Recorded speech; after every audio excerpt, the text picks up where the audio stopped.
시편 141편 3절. 여호와여, 내 입에 파수꾼을 세우시고 내 입술의 문을 지키소서.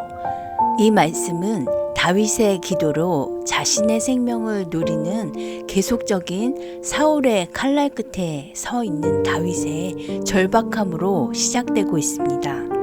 사람들은 자신의 상황이 절박해지면 세상의 방법을 찾거나 믿음의 끈을 놓기가 쉽습니다. 하나님 뜻대로가 아닌 내 뜻대로 행하며 믿음을 가로막고 불신자와 같은 모습을 보이기도 합니다. 그러나 다윗은 자신의 절박함 속에서 오히려 이렇게 기도하고 있습니다. 여호와여, 내 입에 파수꾼을 세우시고 내 입술의 문을 지키소서. 다윗은 대적들의 부당한 핍박으로 인한 고통과 자신의 기도가 즉시 응답되지 않은 사실로 인해서 혹시나 입술로 하나님을 원망하거나 남을 해하는 악을 행하지 않도록 도와주시기를 간구하고 있습니다. 고난 가운데 있는 자는 입술로 범죄하기가 쉽기 때문에 하나님께서 그의 입술에 파수꾼을 세워 침묵하게 해주시기를 간청하고 있는 것입니다.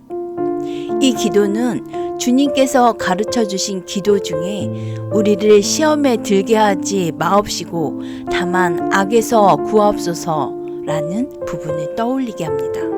다윗은 자신이 처해 있는 절박한 상황 속에서 기도하고 있지만 그 상황에 묻혀 자신도 악을 따라 행하지 않기를 간구하고 있는 것입니다.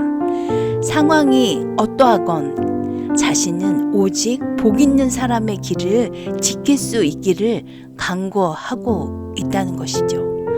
성경에서 말씀하고 있는 사람의 신체 기관에 관한 교훈 중에서 가장 많이 나타나는 것은 바로 입에 대한 교훈입니다.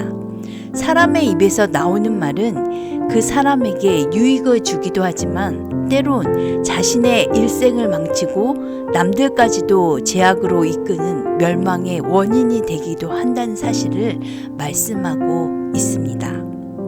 많은 사람들은 입을 통해 정직하고 모두에게 유익이 되는 말보다는 자신의 세상적인 유익이나 명예를 구하기 위한 거짓말과 아첨의 말, 비방과 남의 마음을 상하게 하는 말을 자신도 모르게 할 때가 많이 있습니다. 그러나 이런 말들은 당장에는 자신에게 유리한 것 같지만 결국에는 자신이 한 말 때문에 올무에 걸리는 경우가 많다는 것입니다. 여러분은 지금 어떤 말을 주로 하고 있습니까? 혹시 세상에서 듣기 좋고 하나님 영광을 가리는 말을 자주 사용하고 있지는 않습니까? 우리가 분명히 잊지 말아야 하는 것은 하나님께서 만들어주신 입을 잘못 사용하면 안 된다는 것입니다. 성도들의 입은 오직 하나님의 말씀을 쫓아 언제나 진실을 말하고 이웃에게 평화를 끼치는 말을 하며 자신을 드러내는 말이 아니라 하나님의 말씀을 전하고 하나님의 영광을 온 땅에 드러내는 생명을 살리는 입술이 되어야 할 것입니다. 그러면 하나님께서 여러분의 삶을 축복으로 채워주실 것입니다. 함께 3번 반복해서 암송해 보시겠습니다. 시편 141편 3절.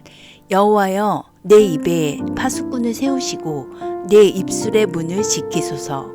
시편 141편 3절. 여호와여, 내 입에 파수꾼을 세우시고 내 입술의 문을 지키소서. 시편 141편 3절.